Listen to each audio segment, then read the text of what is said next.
Good evening, everyone, and welcome once again to the Writer's Room. I am your host, Kat Rocha, the night editor, and our special guest this evening is once again the man, the myth, the legend, Declan Finn. The Declan Finn? The Declan Finn, Okay. yes. And sitting next to me is everyone's favorite alien. J. Ishiro Finney, author and, as she said, an alien in a human suit. All right, and as I mentioned, we have with us Declan Finn this evening. Which Fair Maiden White says she's been looking forward to. Okay. And I understand that you have a new book coming out. A new series. Yes. Oh, on top of White Ops, yes. I'm currently working on a sequel series to what I laughingly refer to as paranormal romance, my Love at First Bite quartet. Out of my 2 Dragon Award nominations, out of my 3 Dragon Award nominations, the Love at First Bite series was responsible for 2 of them. Somehow it wound up under horror. I thought it was more urban fantasy blow 'em up, but I'm not going to argue with a nomination. So I'm working on a sequel series to that. I'm referring the sequel series is called Honeymoon from Hell because first round we got them together. Second round we're going to get them married and have more terrible things happen to them. And so I'm working on that while White Ops is coming out, while doing promotion for White Ops, while doing book reviews and running a blog, and I'm sure there was a point in there somewhere. Honest. Well, no, I'm just going to say, you said it's laughably called vampire romance, but the deciding factor is, does he sparkle? She doesn't. Okay. Then it's not really vampire romance. It's okay. Let's put it this way. When I had this series has had 2 publishers and a self-publishing run. The first time I published it with a now deceased publisher, I think, I gave them a stack of possible taglines. And the one they picked was one I liked the best, and I deliberately put it in the middle of the pile so it wouldn't stand out. And the one they picked was, "Welcome to New York City, where vampires don't sparkle, they burn." Nice. And I'm relatively certain I stole a line from Larry Correa when I inserted a piece of dialogue that said, "Yes, vampires only sparkle when they're covered in napalm." I like that. Kind of makes me think of a repurposing a line from the 90s TV show Forever Night. I don't tan, I don't burn, I implode.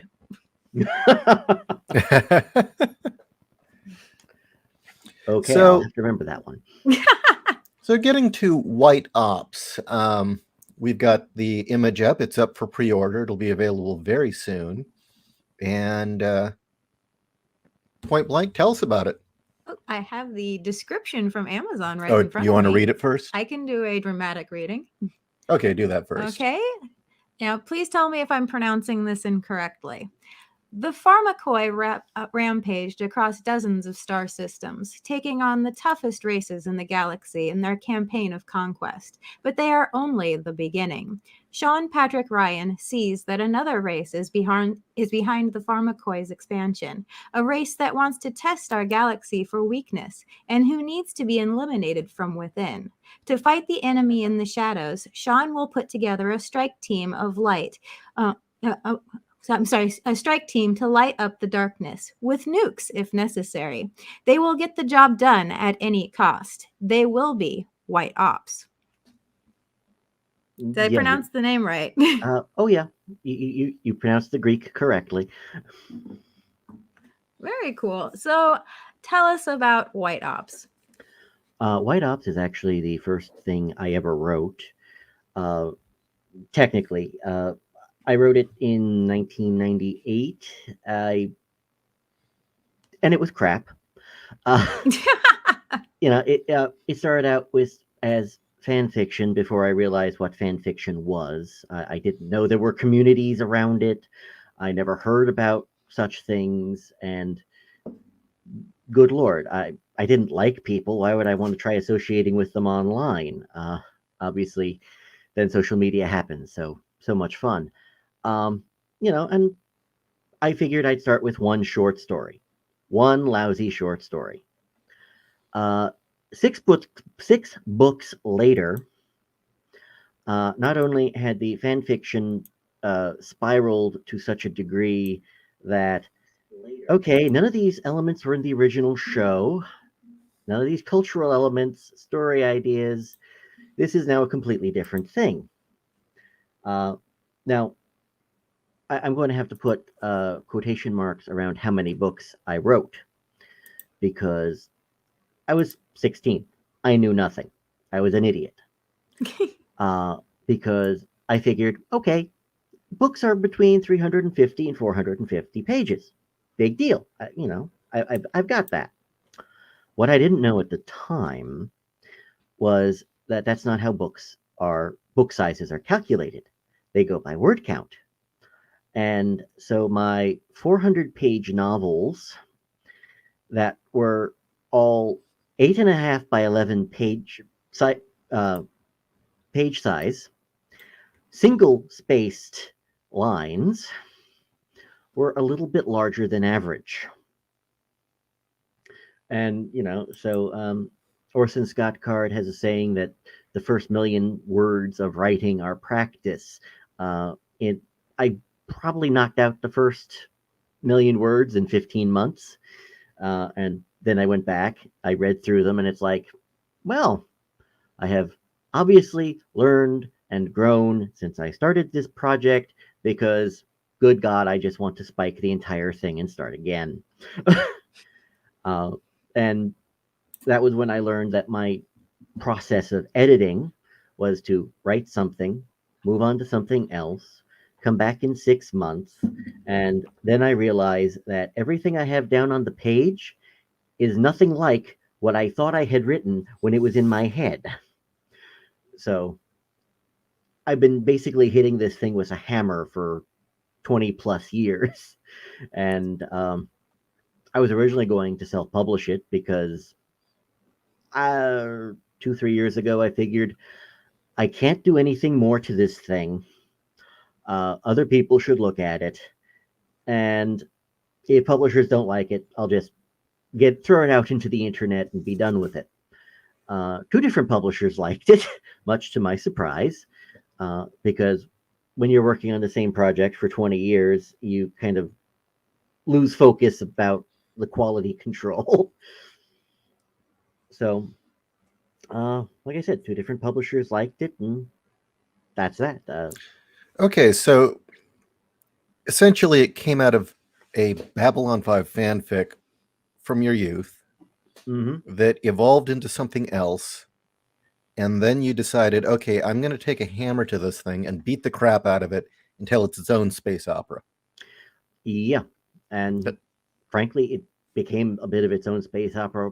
Even in the quote fan fiction page, it became so different from the show that's like, crap, if I'm ever going to publish this, I'm going to have to surgically remove all of the quote fan fiction elements from the first run. And that was a large part of the first round of edits. But do you really want to remove the Star Furies? I mean, it's one of the best fighter designs I've ever seen for a starship. Funny thing, part of the world building I built around a fun fact from Babylon 5. And, yeah. The fun fact is that NASA was trying to design a construction vehicle for space. And they came up with one, and they said, you know what? We got a problem. We can't use it because somebody else already owns the patent named Straczynski, because the designs they came up with was basically the Star Furies. Really? And according to what Joe said, I want to say it's on like behind the scenes on the DVDs. I could be mistaken. I really wish I could give you the footnote offhand. But and his response was to say, "Sure, I'm not going to charge you anything as long as you call it the Star Fury." And Well, again, I will repeat, the design for the Star oh, yeah. Fury is probably one of the most realistic and best starfighter designs I've ever seen. Oh, it definitely is, to the point where other people have stolen elements of it, and it's like, okay, we're just going to ignore the fact that the previous design shouldn't do this, but it does now because Star Fury can. But part of the world building was, you know how there's the Steamboat Willie Event Horizon on copyright law. Every time Steamboat Willie, and i.e. Mickey Mouse, comes up for is about to come out of copyright, Disney pours in a ton of money into Congress, and they extend copyright. I figure, 300 years in the future, where all these old sci-fi authors are going to still have the copyrights on their original designs, where you have David Weber class starships, you have Heinlein walking tank mechs. Of course. I actually did that in my Titanium Rain series. The American power armor is called the Heinlein. Yeah, exactly. So, so that wound up as a large part of world building, mainly because of that one Star Fury fact. And I got to admit, I've gone through so many edits, I don't remember if the Star Fury is still called a Star Fury in this version. So, moving on, what was the inspiration? Well, I guess we know what the inspiration for the Pharmakoi was. So, how did you change them? They were based on the Shadow, right? No. Oh, they're not. Okay. The Pharmakoi were completely original because Babylon 5 started with the Earth-Minbari War. Well, we're not going to have this version because a lot of cultural places took place, and the aliens who are the primary antagonists have not been around for 1,000 or 1,000,000 years. They are literally from another galaxy. And so my redesign was, okay, we're not going to have the Earth-Minbari War. We're going to have the Pharmakoi invasion that tries to take out everybody. And the real thing is, the real problem behind them, as my main character realizes, is, these guys have been a pain in the ass for decades, or to people around their territory. Now all of a sudden, they are on par with the most advanced race in the entire sector. What the hell? There are two options. Either these guys found the technology and somehow reverse engineered it, which, if this were the case, they'd be better with it, or somebody gave it to them. And the people who gave it to them are not from around here. And, following that line of thought as a worst case scenario, just look at anybody colonizing a local area by giving weapons to the locals. Yeah. They don't give them ICBMs. They don't give them Maxim guns. They give them muskets. So if the most advanced technology in the sector is like unto muskets to the invaders, we are in serious trouble. Well, unless the colonizers are the Chinese, and then they'll sell them any Soviet hardware they can copy, which is why the world's covered in AK-47s now. This is true, but my main character was operating on the worst case scenario. Well, yeah, I guess I'm guessing the Pharmakoi are smarter than the Chinese in that regard. Yeah, pretty much. And well, they're one part. In some cases, they're smarter, and in some cases, they're dumber. If they were smart, they probably would have just copied the knockoffs and shipped them off at slightly lower power. No, they decided they were going to expand. Okay, so next question. Tell us about the protagonist of this series, Sean Patrick Ryan. Sean Ryan is to some extent, the bane of my existence. He was the first character I ever came up with, the first character where my design came from, again, Babylon 5, only in this case, I used a character generation chart for a Babylon 5 role playing game. And it was so detailed because Straczynski that it turned into, what is what is this person's grandparents' profession? What is their parents' profession? How does this influence the character, etc., etc. And Sean was one of those characters where by the time I was done designing him, he would basically wind up the character, drop into situation, and watch the fireworks, which is how I wound up with 6 books out of one short story. And when I moved on from what became White Hops, I wound up starting a murder mystery, as you do. And I was setting it at a convention, and the entire story did not start until I called the guy Sean Ryan with different initials. So the bloody bastard has taken over a good chunk of my writing one way or another. I basically wound up designing the guy's family tree going back to the 1990s.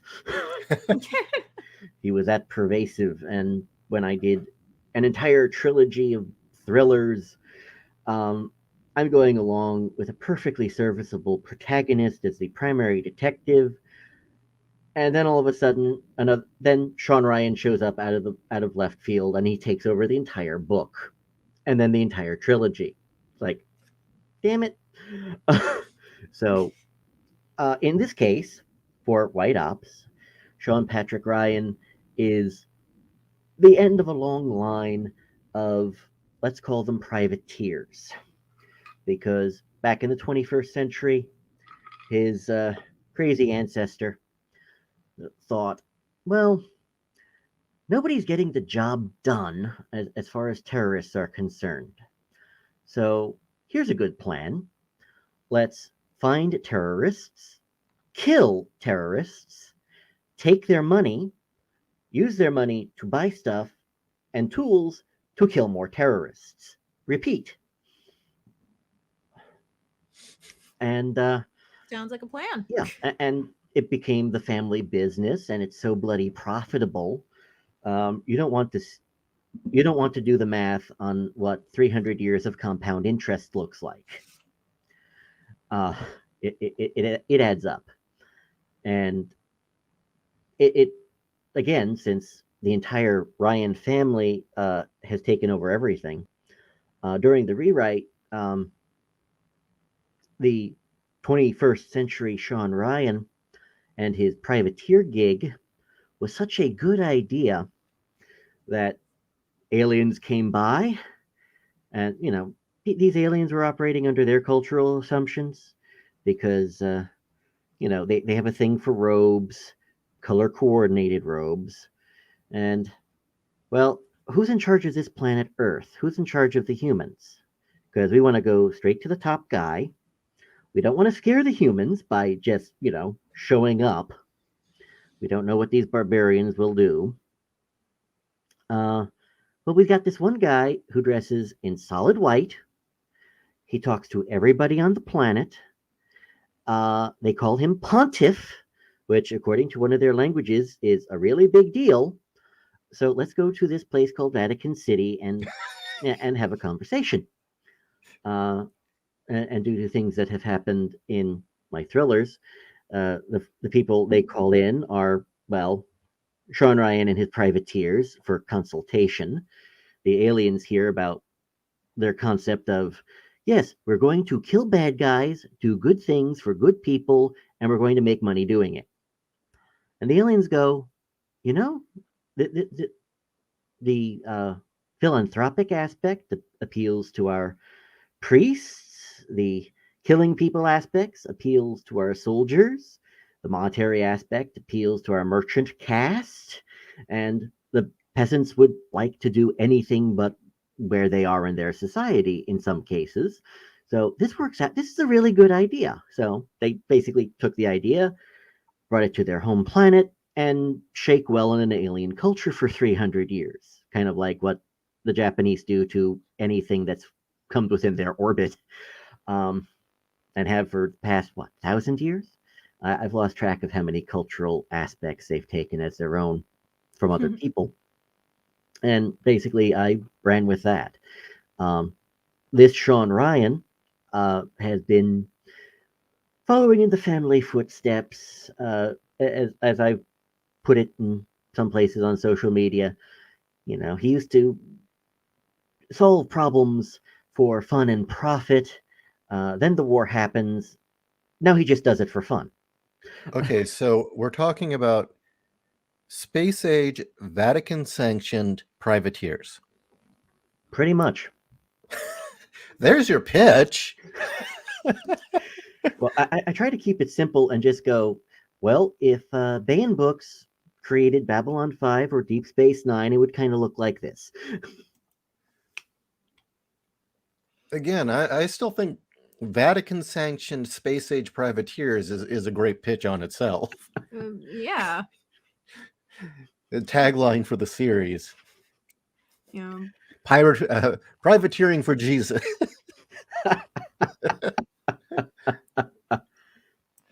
Hey, you know. Although I did have a question. Does that mean all of your series, or at least all the ones that involve a Sean Ryan, are in a shared universe, or is this like a an eternal hero situation? Oh, I try to keep them as separate as possible, but yes, for people who have read all of my books, they can definitely get a lot of fun out of the headcanon and the background history. And pardon me. But I try to make it distinctive enough that you don't have to follow everything I've ever written.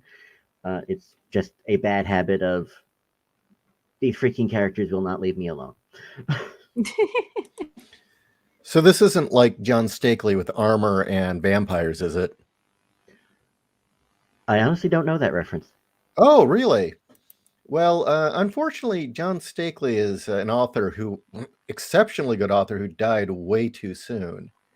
And he had written only 2 books, and one was Armor, which is considered up there with Starship Trooper as far as a power-armored military story that really, really felt real and got it right. And Vampires is the basis in which John Carpenter's Vampires was made. And in it, you have these characters. Jack Crow shows up in both books, but as different people. I mean, they have the name Jack Crow. They're essentially the same character, but it's the eternal hero sort of thing. I guess kind of like Moorcock. That's where the eternal hero comes Yeah. from. Mm-hmm. Well, you say the eternal hero. I think of a book called Prince Umbra, where it's the hero of the borrowed heart, which is a different concept, I suppose. But no, it's just one very annoying family that will not leave me alone. And they're all fictional, and they just live in my head. They live in your head, and they pull you into their family drama. Pretty much. It becomes interesting. And one of the aspects with designing Sean Ryan that I kept from the original version was that he basically grew up in a monastery. The privateer business had caught up to his other family members. And the monastery hosted an interstellar Ren fair. And it's like, he's got an eidetic memory, and he grew up tall fairly quickly.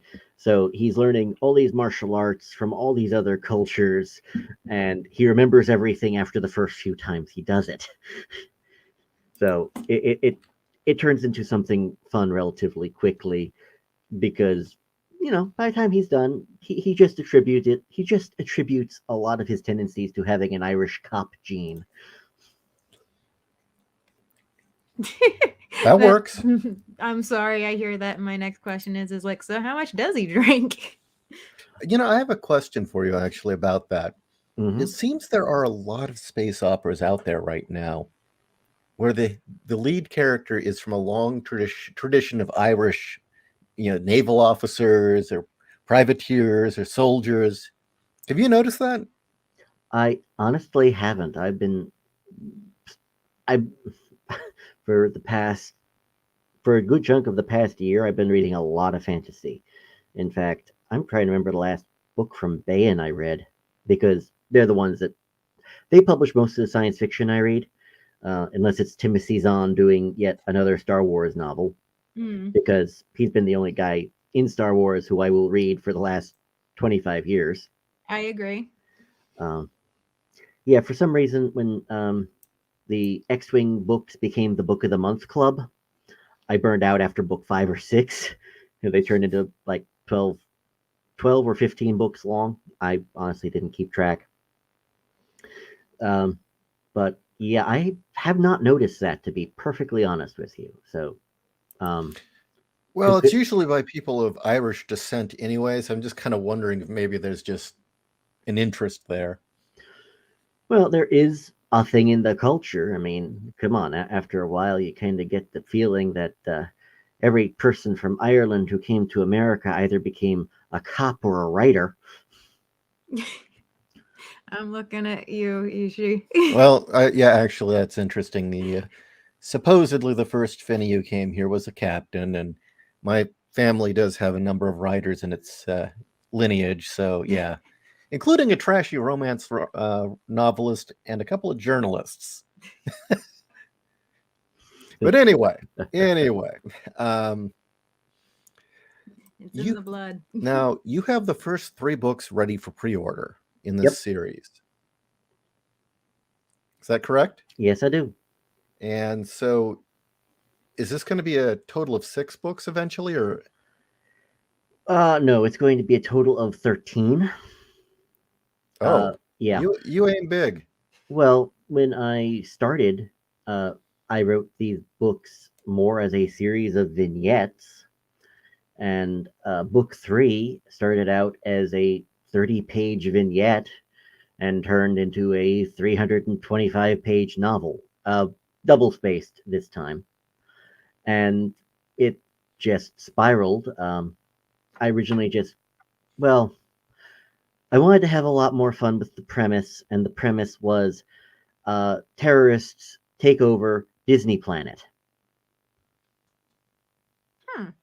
So Disney, okay. Yeah. Well, I kind of liked the idea of Ren Fair in space. Oh, that will come up a lot as well, but that'll be a running theme. Wow, Disneyland in space. I can already see the possibilities. Oh, yeah, there's going to be a lot of that. There's a reason that book 3 is called Main Street DOA. So, since you're already in space, what would you do instead of Space Mountain? I don't think I actually worked on that one. I had too much fun with the various animatronics. Like, why is this skeleton pirate swaying like he's drunk? And why is he constantly bitching about the rum? Things like that. But terrorists take over, the animatronics turn into Westworld, and half of them have swords. And fun ensues. I love it. Yeah, it's like, to take over a planet filled with animatronics, you only need a few guys to just hijack the animatronics. What if they took a planet and then cloned dinosaurs? That's the first third. Nice. It's actually an island on Disney Planet, although the publisher has decided that Disney is a little bit too litigious or lawsuit happy, so we changed the name. And the first part is crustacean. I want to say it's like protozoan land. It was honestly it was a different era, not Jurassic, honest. And at least 1 or 2 characters are going, these dinosaurs are not genetically accurate to what we know from the fossil record. They have been made into freaking entertaining monsters in the theme park. No, I like that. That's Yes. a great way to look at it. Yes, and since it's 300 years in the future, park security has the dinosaurs hardwired, and the terrorists use them as attack dogs. For fun, I like to watch documentaries on different theme parks that may or may not still exist and different attractions that may or may not still exist. So I've got a head full of like the possibilities of what could go wrong. I like the idea of animatronic dinosaur security guards. Yeah. Well, there's the Universal Studios Florida Triceratops encounter that later got turned into a Halloween haunt where it looked like the dinosaur had eviscerated people, and they had some problems with that. I can imagine. I believe there was a story by John Shirley. I could be wrong, but I believe there was a story by John Shirley where it was, what if Walt Disney had the island of Dr. Moreau to make a perfect show and mascots for the park to be walking around, so he could make his animated characters in real life. Oh, Dr. Moreau in space. And you thought the guys walking around in costumes at Disneyland were scary. Mm-hmm. But okay, so what are the first 3 books really? What can we expect with each one? Well, the first book is a lot of setting up the world and the history between now and then, and building characters, building the tech, and trying to get ready and brace for impact of what happens when the war hits. And book 2 is dealing with a lot of the fallout from, White Ops is doing preparations for when the war hits, and so is the other side. And part of the other side is, I like to call it the One Ring effect, where they are telepathic and they can encourage people to go and indulge their darkest desires. And if you do that to somebody who, is a president of an entire planet, you can do a lot of havoc that way. So book 2 is dealing with some of that fallout, as well as trying to gather enough allies to make sure that everyone comes out alive by the time this is over. That's why it's called Politics Kills, because just trying to do the politics of alliances is probably going to drive at least 1 or 2 of our characters crazy. By book 3, book 3 starts because of a cultural issue, and the cultural issue is Sean Ryan has a superior within the overall organization, because his team is called White Ops. The overall alien organization is run by one of the Renar, the alien race, and his boss says, "Well, Sean, you and your team have fought 2 wars, multiple battles, etc., etc. What are your plans for the near future?" And my hero is, and Sean's a smartass, and his response is, "I'm going to Disney Planet." And his boss thinks that's a great idea, because when was the last time you guys had off? And his first thought is, crap. Don't mouth off to the alien. They don't get the joke. And he the entire team is sent because they're going to be on R&R. The alien members of your team can learn about your culture. You guys, you humans on the team can just relax. And Sean's going, "I'm going to be bored out of my mind." And lucky for him, the terrorists take over, and it's off to the races. He gets to kill people before he goes to start raving mad from boredom. So who are just give us a feel for his strike team. Who does he what can we expect from this band of rogues? Well, you've got one human pilot who is former military, and she kind of gets recruited because, well, her father's a spy, and he's in on the whole. Yes, there is something coming. We don't know what, but we've got a whole bunch of people who are working on this. You're going to start as a go-between, and she gets recruited into the team. Her name is Kami Philia. I was being cute. I made her Japanese Italian because I forget the original thought process behind it. I honestly don't remember. I think I just wanted somebody to carry a katana. So it was part of the, family heirloom. The second member is a lifelong friend of Sean Ryan's, where he's the team flake, but that's because he's got an IQ of 200. And, I wanted somebody who was relatively pure intellectual, or at least could fake it. And the annoying thing is, I wrote him 25 years ago. Unfortunately, I read him today, and all I hear is Benedict Cumberbatch doing Sherlock. It's like, what is it like in your funny little brains? But, and the three aliens, one is a engineer who is basically, built like a garage mechanic. He's 5x5. He's generally a design engineer, doesn't like people, likes people trying to destroy his technology even less.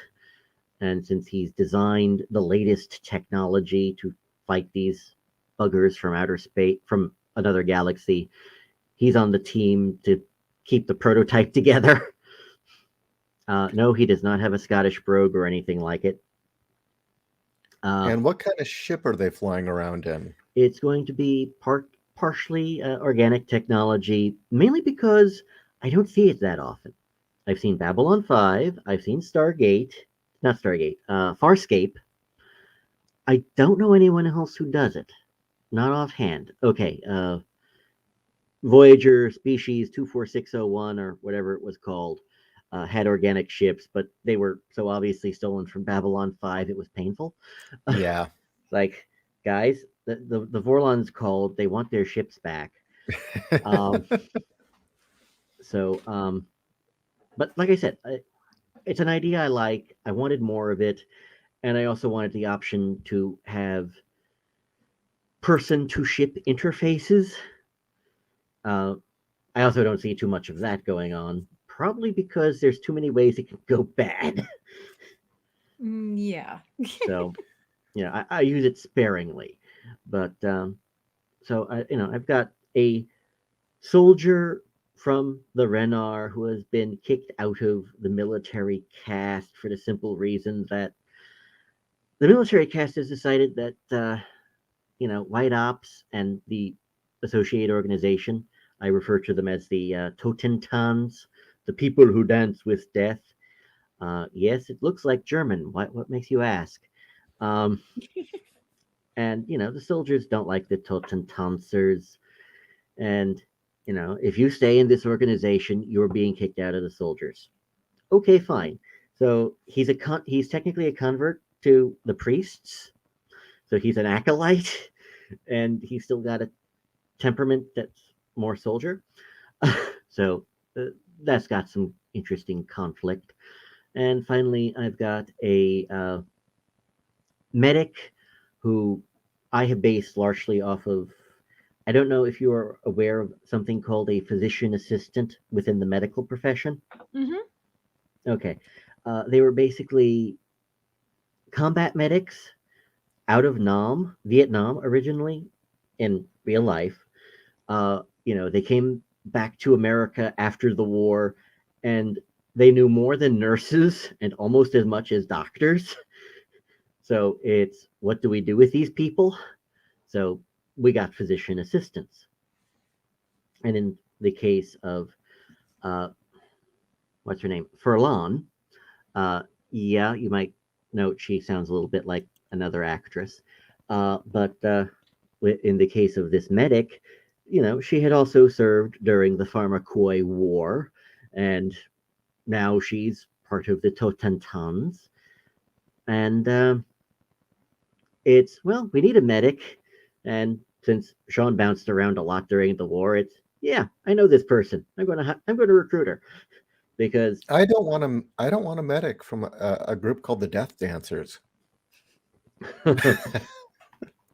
well, Just saying. Oh yeah, well, no. She keeps people on her team alive. As for everybody else, well, that's depending on whether or not they're still trying to kill them. No, she's keeping her team alive so that they can go kill other people. Yes, in the military in Fort Sam Houston, the motto is to preserve fighting strength. It's a nice way of saying we're patching people up to send them back out to get shot at. Yeah, for them to try again. I want a space opera type series where instead of getting like a Galen or a Doc McCoy or a Crusher, you get Herbert West as the ship doctor. Jesus Christ. No, Space Zombies happens later in the series. Oh, excellent. Yeah, that's where yes, one of my one of the final antagonists for the series is going to be somebody who, he kind of works in the in Black Ops for another race, but he's genetically engineered, and in fantasy terms, he's referred to as a hollow. So no, he's not really a person. He's kind of like a Frankenstein's monster, only animated by a demon. Interesting. Yeah, and he gets to call up some really dark crap. All right. So we're closing on the last 20 minutes here. Mm-hmm. What else would you like to say either about this or anything else you're doing right now? Well, with White Ops, I think people are going to enjoy it, if only because I throw the kitchen sink into this. Of course, my lisp decides to increase. No, I throw the kitchen sink into the entire storyline. I try to bring in as many aspects culturally. I try to look at things politically, economically, and put together a relatively sane and rational history from here on out. And a lot of that feeds into the overall story. And I think people are going to enjoy it just because I do try to bring in as many inspirations from as many corners of sci-fi as I know, at least. And I've already had one or two reviews from people who have already read the early editions going, wow, this is amazing. This is really a space opera, because that's really the only genre this fits in. Like, I thought military science fiction worked, but I'll be happy to be in the same genre as Flash Gordon. Yeah. And technically Star Wars, because that's who George Lucas was looking at when he designed Star Wars. Mm-hmm. But I don't know. It's fun. I suspect a lot of people will enjoy it. There's a good chunk of shooting, as well as developing alien cultures, as well as me taking things that I know have happened in our history and adapted them into interstellar space conflicts. And I don't mean to do any message fiction or anything along those lines. This is one of the few series where it's like, yes, you mean I can actually write without any contemporaneous politics getting in the way of anything? Thank God. It's freedom. Yes. Trust me, it's been a pain in the ass, especially with some of my books, where some of the scariest crap I could come up with was real world politics. And, I just brought it to their illogical conclusions, the reduction to absurdity, where not a lot of people need my help reducing their stuff to absurdity. So but so this is free of all of that, and I could just make things up as I go along, and it was so refreshing. Um, and with my other stuff, uh, I know we talked about the Honeymoon from Hell series I'm currently working on. Mm-hmm. I actually still have my Saint Tommy NYPD action horror series still ongoing from Silver Empire Press. In 2020, in 2020, I had some time to kill for reasons, and I wound up writing, I think, 4 books over 8 months.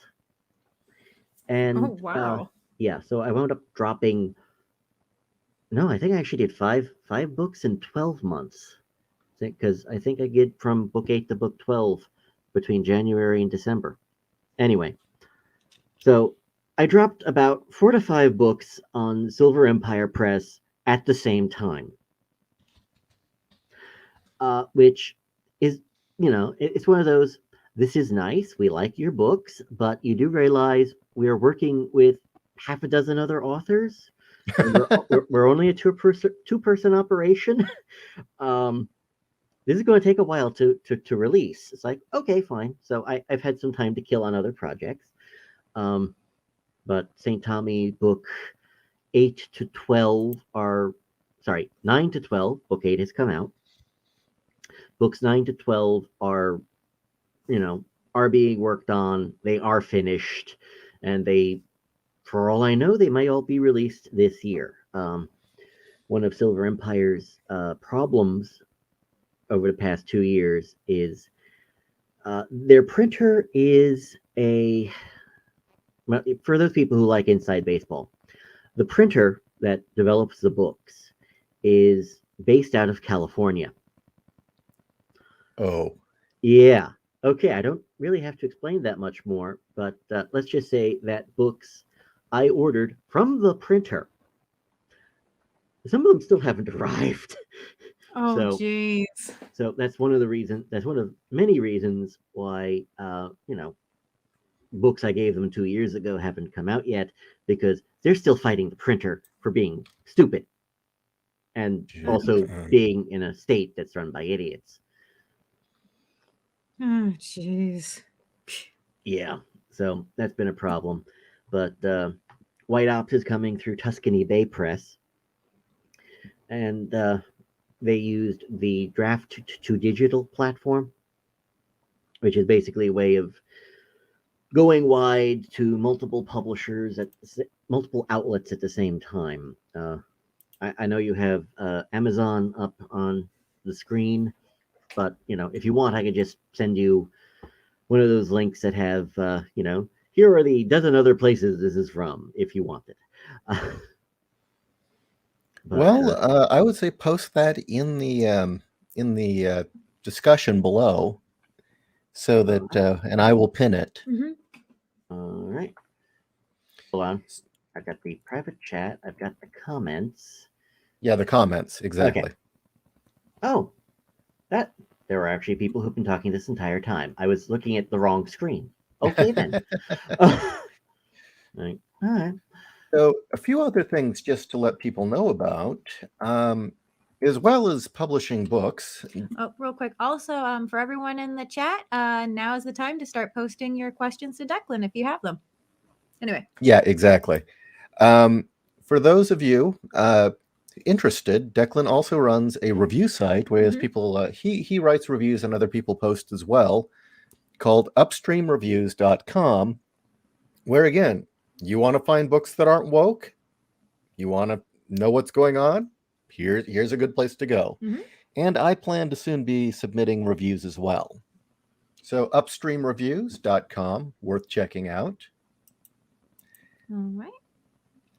And so is there, besides, wait, I know we've got the link to Amazon. Is there a specific place that you would prefer people reserve their copies from? Not particularly. I'm always happy with whatever people are most comfortable with. a lot of the people I've been hanging out with in my writers' circles on social media have all but declared war on Amazon, since the rallying cry is don't do business with people who hate you. Well, when people stop buying most of their books from Amazon, that would be great. So, but Amazon's an option. Barnes and Noble. Frankly, I'm happy with wherever people like to get books from. Period.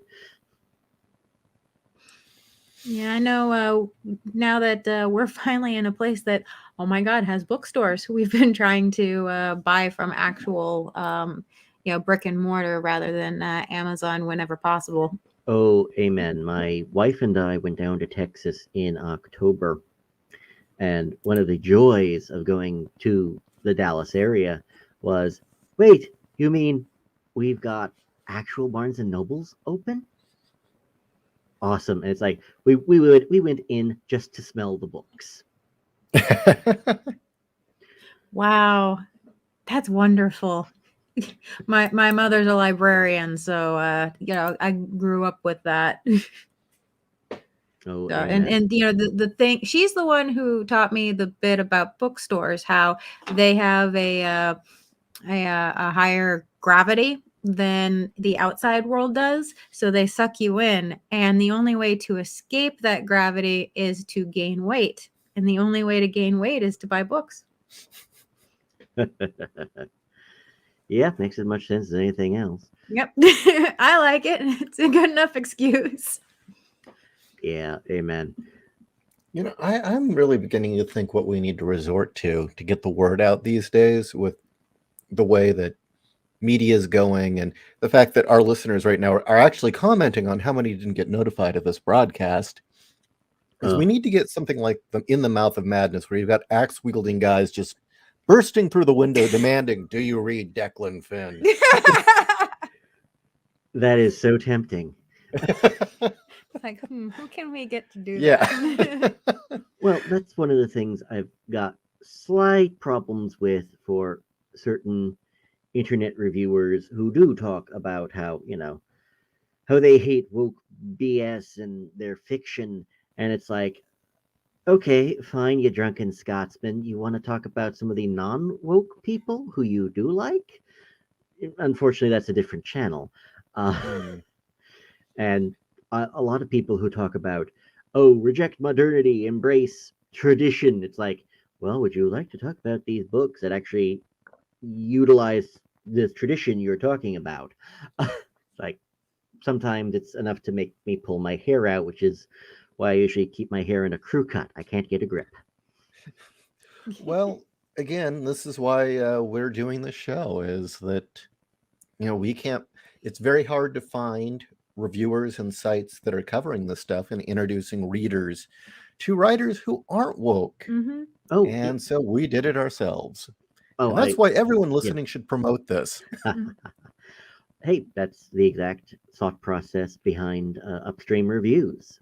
I originally started a few years ago trying to find traditional publishing, right-wing media that would do fiction reviews.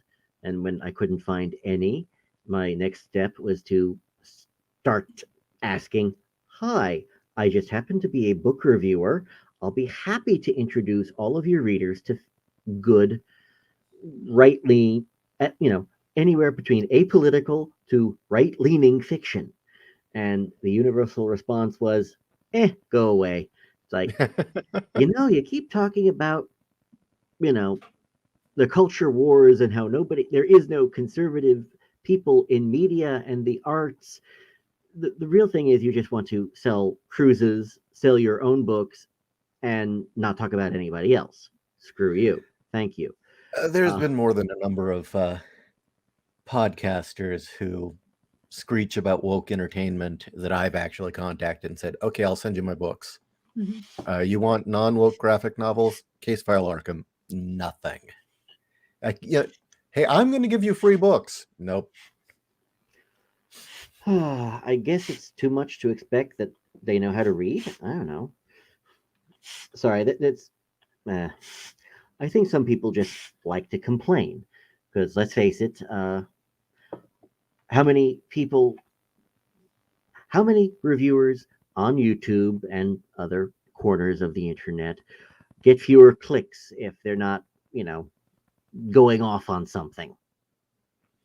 Well, I suppose that we'd have a bigger audience if we were doing shows where we just basically savage Disney every episode. Yes, but wouldn't that get boring? Yeah, exactly. We're just just getting into internet fights in Yeah, general. why be upset all the time when you can actually read good books, read good comics? Well, there are some people who just get off on being pissed off all the time. I believe there is a term for it, and it is called being a rageaholic. That I am not trying to slam Razor Fist, where, but that there is a term like that. I just figured the warning label for him. Well, he's got more than enough. Yeah. That might be something to do. I don't know. Yeah. Well, that's actually true. Anytime that we talk about boobs, we get a lot of hits. Mm-hmm. Well, it's one. Well, as somebody has often told me, that marketing likes using women in all of their ads because both men look at women and women look at women. Yep. Well, you'd theoretically for different reasons. Well, you'd be surprised how often talking about woke fiction and talking about alternatives, boobs come up. It's amazing, actually. Oh, I could throw in so many John Ringo jokes right now, but I will refrain. Is Declan Finn Irish? Yes, I am. I actually come from a background that I like to call simply Europe. My father's side of the family is, again, mostly Europe, up to and including Russian, the Austro-Hungarian Empire, so that's most of Eastern Europe. And believe it or not, my mother took one of those DNA tests for what is your background, and somehow she wound up with genetic material from Turkey. Now, that's not actually a surprise. Well, my mother is partially Sicilian, so and Turkey's been through the neighborhood a few times. Well, I mean, in your bio picture, you have a red beard. I mean, yeah, pale skin, red beard. Yeah, I'm just a wee bit Irish. Unfortunately, I never got around to drinking, so I try to tell. I do not tell too many people that I am a sober Irish writer. They don't believe me. Well, yeah, I guess it is at times. I mean, even I did that. I wrote World War Kaiju Draw. that was that alcohol phase in my life where things were really bad, but it produced a good book. Hey, if does it really matter what fuels it as long as it comes out well? Well, it's usually coffee now. Okay, and of course, as long as it doesn't ruin your liver. Indeed. How old's your son? I don't know, Janelle. Seriously? I think at his age, I would have stayed in the room. Well, we're approaching the hour now, and I wanted to do a few announcements, and then we'll get to the final links and all that stuff. Mm-hmm. Just a couple of announcements, Steve. First off, I will be appearing on Yang's channel tomorrow, where he and myself and two other indie writers will be discussing, well, a lot of things, actually. But join us. I encourage everyone to come hang out with us and see. Anytime I appear on the show, it's good. Every time we've had a great conversation. So that's my recommendation. Second, as I promised to Mr. Delaraz, he's got a Kickstarter going. And Delaraz will be showing up on the show, I believe, next month. But since the Kickstarter or the Indiegogo is going now, I thought I'd give him a shout out. He's got it looks like a Japanese schoolgirl involved in a series, I believe the description said it's an isekai manga. So but it featured the words Deus Vult in it. no, he said that's your second chance to get Deus Vult. Okay. I kind of liked the idea of Deus Vult Japanese schoolgirls, but No, they're two completely different books. damn, I'll actually push him. He needs to do that now. So yeah, if you want to support another indie writer or doing comics and novels, here's his Indiegogo. Go check it out. And Declan, any other final links? I mean, they're all in the description, by the way, your website, your Amazon page, but Yeah. Anything else you'd like to promote or tell people to go to? Well, if you are really interested in what I described with the Honeymoon from Hell series, I do recommend the Love at First Bite Quartet, and if you're really in a rush, you can go to my Patreon where I'm posting up a chapter a week, more or less. Upstream reviews, we have 3 reviews every week without fail. We do additional articles on whatever is hopping around in the general world of media. Usually it's to make fun of it, but that might just be my approach. I have the DeclanFinn.com and the Declan Finn Substack, where I discuss writing more often than not. Although my last drafted post was about how I prefer books to people, but frankly, if I really liked hanging out with people in general, I probably wouldn't be a writer. Although, and I don't want to step on Delaroz, but you say Deus Vult, and I think, Saint Tommy, book 6. It's literally called Deus Vult. I wasn't subtle. I did see that on Amazon. In the past, I used to think that was a bit gratuitous, but in this day and age, I think it's highly necessary to be that direct about it, just to piss people off. Mm-hmm. Yeah, if I have a talent, it's to piss people off, but that's another story. Well, I don't know if you recall, but 3 years ago, if you put the words Deus Vult on something, you got banned. I mean, hell, I had shirts pulled off of a Redbubble that said Keck Volt, and they had pulled them down saying that it was white supremacy. Oh, yes.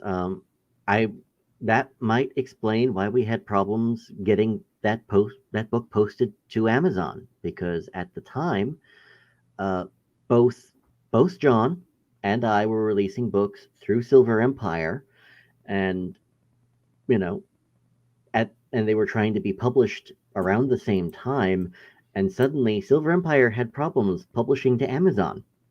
Yeah. It's like, gee, and now, thank you for telling me. It's probably because the title was Deus Vult.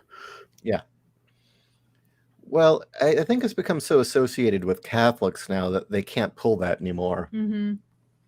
But it was a thing where this is when the Anti-Defamation League was just going berserk and declaring that Pepe the Frog, the OK symbol, milk, Deus Vult, Keck Volt, these were all symbols of anti-Semitism that needed to be dealt with. And I think it got to the point where everyone's like, look, you're why don't you just list what isn't white supremacy? It'd be easier.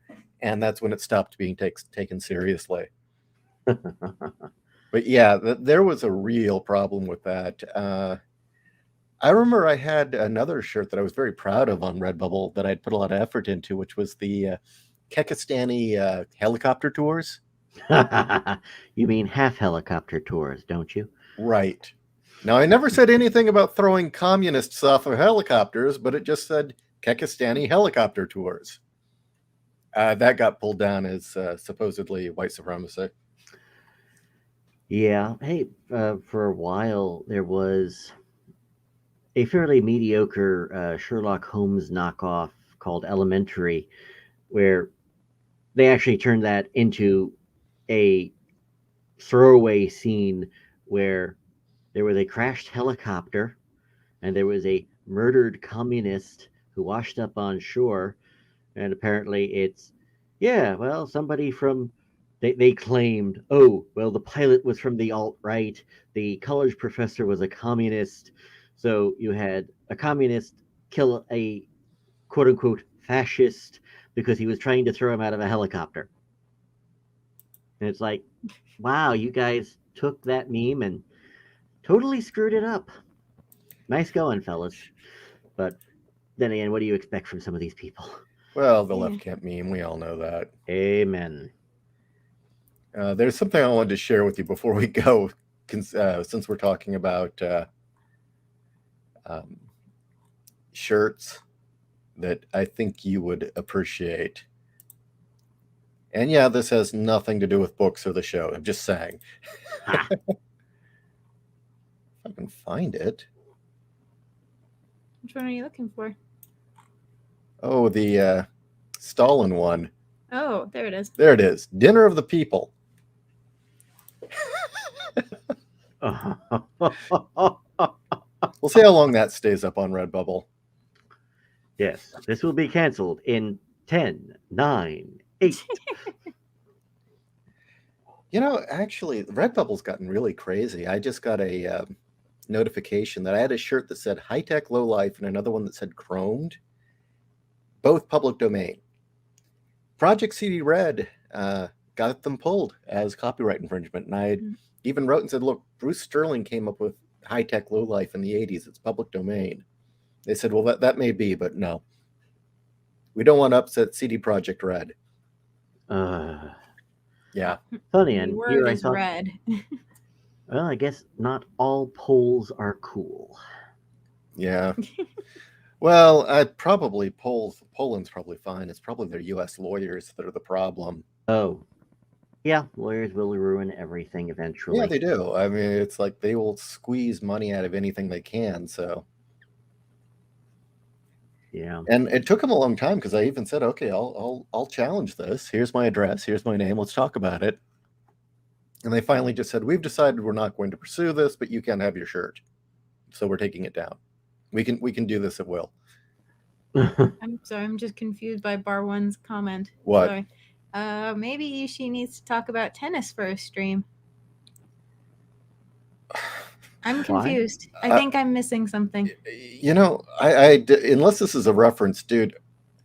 In high school, we did tennis for like a week, and all I did was launch balls into the parking lot. I was so bad at it.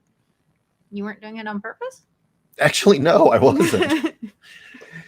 So, okay, I guess that is tonight's show. Thank you, everyone, for joining us. Please go out there and share the links for this and other Writers' Room shows. Go pre-order Declan's book, White Ops. Absolutely. And yeah, you want to see better media? This is how we do it. Yes.